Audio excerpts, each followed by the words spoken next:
coming to this video session today. This is kind of a little different than the other ones. We've made a batch for social work with victims of abuse. We've made a batch of these videos for family counseling. We've made a batch for women in social policy. And today's one is going to be under, I guess we'll call it Artivism and Workshops. So we're making kind of a whole new realm here. So what I'm going to do is talk our way through a very specific bunch of stuff. And there will probably be a sequence of videos here today, so prepare your mind for that. And this is the first one, kind of giving an overview and about how to prepare yourself as a facilitator. So first step, whenever anyone invites me to do a workshop for them, I ask them, what are some of the words that are in your mind as you imagine me being there? Grief, rage, joy, curiosity, love, anger, right? So ask them for a bunch of words. From that, you can start gelling.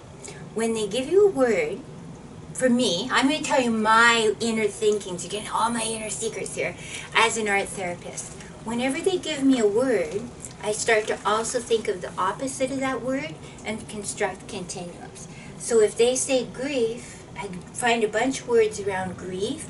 Grief, melancholy, sadness, loss, stuckness, and then I try on the other end too, coming to peace, getting settled, forgiving, joy, comfort, right? So one of the things you could do, I'll just keep being saying one of the things I would do is start typing out these kinds of words.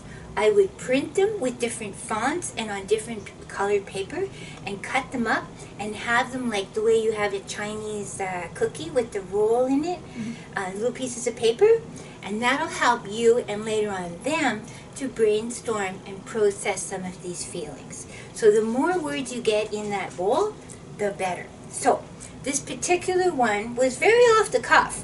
I was asked to facilitate with a group of 3 or 4 or 5 women on end of year and the future. So this ended up being a workshop, and I think we did 3 sessions, each of about 2 hours, and we did them over maybe a week and a half, and this happened a year ago. That time between Christmas holidays and the brand new year, that's when it happened. So I was asked to facilitate. So I got this idea about you've got mail, or what are we hoping for in the new year? And I thought that was kind of fun and cool. I often, if you're waiting for inspiration, I go to dollar stores, Value Village, and I'll just wander around and look at things, and it's somewhat of an intuitive process. Sometimes you don't know how it's going to fold out, and that's okay. It's totally cool. What I recommend is to have 1 or 2 or 3 options. So the mailbox idea, and people could express what came in the mail last year for you. What did Destiny deliver up last year? What do you imagine she's going to deliver up this year?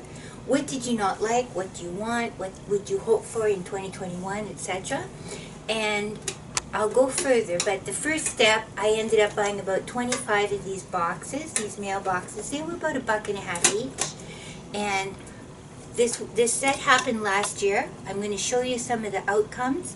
I'm going to show you my inner thinking, and then I'm going to conclude this particular video, and then we'll talk about what happened last year and what I'm hoping to happen this year again. So kind of in little chunks. So first, think of your words, get your continuums going. I often will journal about all these words. What do these words invoke for me? And it's very intriguing because it's part of your time and culture. You may be thinking, grief, oh, that's just me, right? But you may come to realize, wow, there's a lot of people who have grief from last year, and they're all part of this workshop, right? The things that you think, aloneness, fear, are only for you, or maybe 1 or 2 people, once you get those words in the bowl, and I literally mean it, type out those words in different fonts and different colors, cut them up, crinkle them up, throw them in the bowl. And people can pick those words out of the bowl, and then they can process those just cat things, cat life, and get them riffing, meaning kind of just puttering.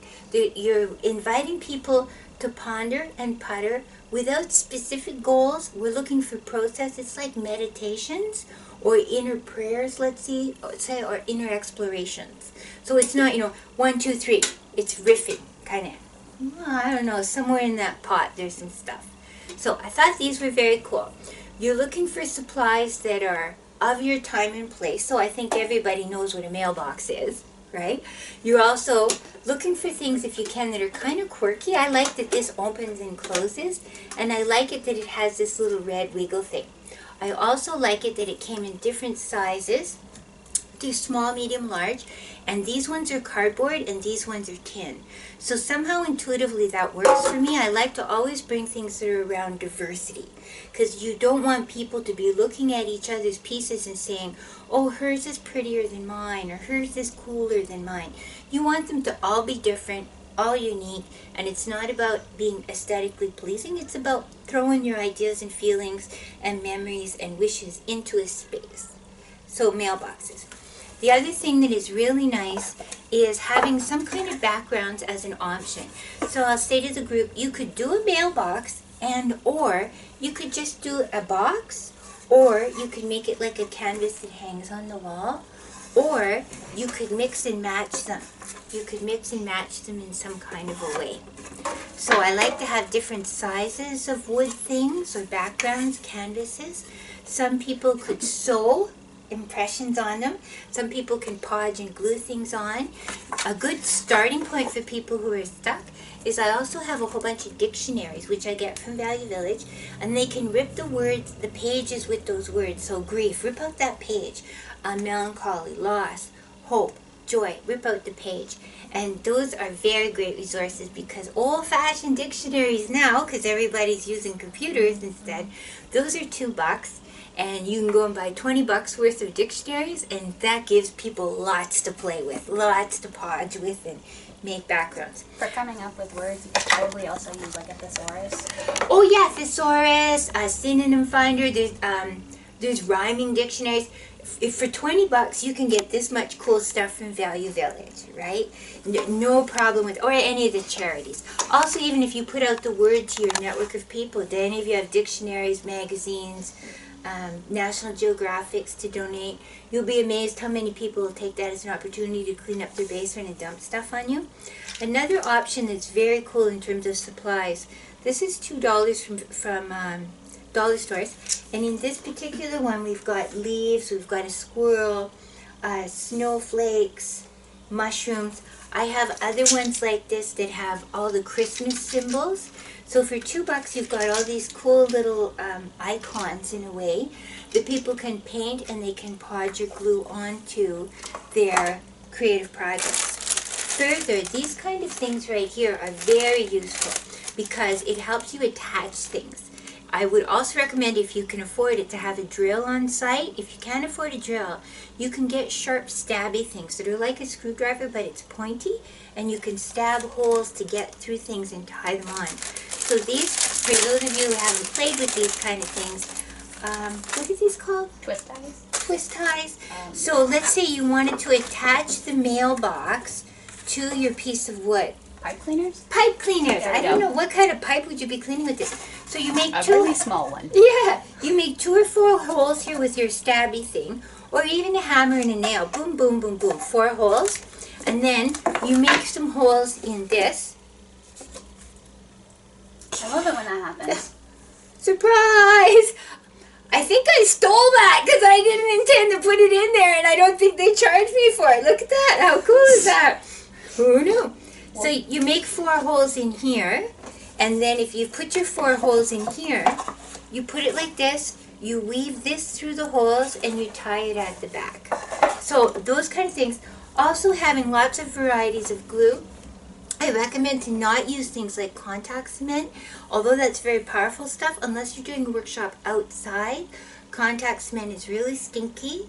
These better glues, these are expensive. This is about $25 for a little thing like this, but they're posh and they work and they're effective. So you need to experiment ahead of time, I would recommend, to see. I always recommend anything you're doing as an art therapy project, do it yourself first. Don't ever dare do anything to anyone unless you've done it to yourself. And then you also come to realize, oh, this glue takes 3 days to dry. Oh, this paint takes 10 minutes to dry, or it takes 10 days to dry.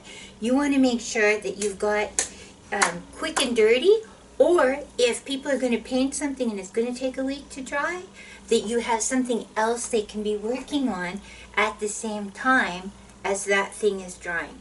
So because I only have a few more minutes here, I just want to say, so your supplies, your dollar store paints, you want to have a lot of diversity for every single person in the room, so that as they make their different choices, each person's project becomes completely different than the other person. So then you rupture all that stuff that we were taught in public school of who's got the prettiest tree, who's got the tree that looks the most like a tree, who's got the most imagination, because that's not what we're doing here. Every person is just authentically expressing themselves, but people may have those hesitancies and those compare and contrast stuff going on. You don't want that going on. So that's how things stick together. Another strategy is this kind of stuff. This is just, you can get fishing wire. If you get it in the right season from the dollar store, you can get like 72 miles of this stuff for $5. And fishing line is very tough, right? So you could use that instead of these, because this won't make as much bumpy. And we'll talk more about making things graceful. So we're not working on beautiful, but graceful. If people are trying to make things stick together, they want it to happen quickly, effectively. You don't want them to make something and then it breaks halfway through and then they feel kind of disappointed. So this is what the outcomes could look like. So I always leave really wide open questions. So talk about in your art piece, or art pieces, and in your journaling, talk about what were the goods or bads of 2020 and the goods or bads that you're dreaming of for 2021. Talk about maybe a special moment. You don't even have to take the whole year. You can just grab one moment of the last year and maybe one moment of this year. Oh, on my wedding anniversary this, or next birthday, this is what I wished for, and this is what happened last birthday. So you see, again, everybody's going to pick a different question, different questions, different supplies. That way, everyone's on their own journey, and that's beautiful. That's beautiful. So what I picked that day, again intuitively, the first session, was 2. I got greedy and I felt I needed 2. So say that to people. You don't have to pick 1. You can pick 2. You can pick 11. You can pick 35. But if you pick 35, how about you pick 1 or 2 to be first that we'll work on today, right? Again, the point, they're in control. I'm not in control. I'm just here to kind of facilitate and to show them things about glue or wires or little bits that they might want to put on. To work with them rather than instruct them? Exactly. I'm working with them. I'm kind of a facilitator. I see myself as, there's a word for people who do guiding in the bush. It's called an expediter. And an expediter is a person who goes and gets the toilet paper and the soap and the toothbrushes that the people who are going into the forest for a week or 2 weeks, that they need to get through, well, mosquito stuff, right? Mm-hmm. So I ended up picking 2. And this is, now I've been working on these for a whole year almost. I picked 2. 2020 and 20 years at my job. So it seemed, I couldn't make up my mind, so I picked 2. And I've been puttering with them all year. So I'll talk about this one first. And you can see here in the background what I had been describing about drilling the holes through. So my mailbox is attached to this piece of board with 2 little wires and also some glue. And then 2020, I knew was going to be kind of a mess. There was talk about it. This is my job. 20 years I've been at my job in 2020. And so I thought, well, that's just so cool. 2020 and 20 years. It just really spoke to me. And this is a job where there's been strikes, where there's been a lot of changes at the top, where there's been constant mixed messages. And reptilian overlords. And right from the get-go, I'm in a job where, as a social work teacher and a women's studies teacher, social work is a profession, it's practical, it's grounded. So us being in a university setting is a little bit of a divide in the first place, because we're about feelings and homeless people and so on, not as much about $1 million grants and scholarly publications. Mm-hmm. So this is the year. And I ended up putting all these things on her. I support our profs. That was a button from our protests and rallies. Now here's part of what can be really cool. People can make little things and put them through the year. This is another thing you can offer up. These are little shopping bags, and they're so cute, and I think I got, at the time, 50 of them for $10 or something. They're meant for a wedding for some reason. I think maybe at a wedding you put money in it and you give it to the groom and the bride, I don't know. But you can find all these cute little things. People could put messages in there all year, or forever, right? Because sometimes even though the year is over, you look back and you find out, oh, my husband was sleeping with her that year. Or, oh my God, my boss was already planning to fire me or promote me. Or, right? When a year is over, that doesn't mean that you're thinking about that year is over, or that job. Sometimes you have a job and then you leave that job, and in the new job you go, wow, now I have this new boss who's like this, and you realize things about your previous boss. So our feelings, thoughts, imaginings, wishes, appetites, contemplations Aren't linear. Aren't linear. They're very messy. They're very squiggly and spirally. So this was my year, and I'll say more in a subsequent video. But these creepy little thingies here, this was about strikes in management. I found those again. Those are meant for Halloween or something. And there's a crazy zebra and a strange little creature and so on. So this was my job, the 20th year in 2020. And there's still more that I'm going to be putting in here. But I wanted to show you this. Now, this is the second piece that I've been working on. And this was, when I made this, I knew my husband was going to be dying in 2020.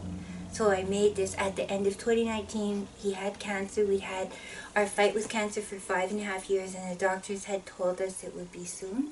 So I was grieving and anxiety and scared and helpless and sad and a whole bunch of things.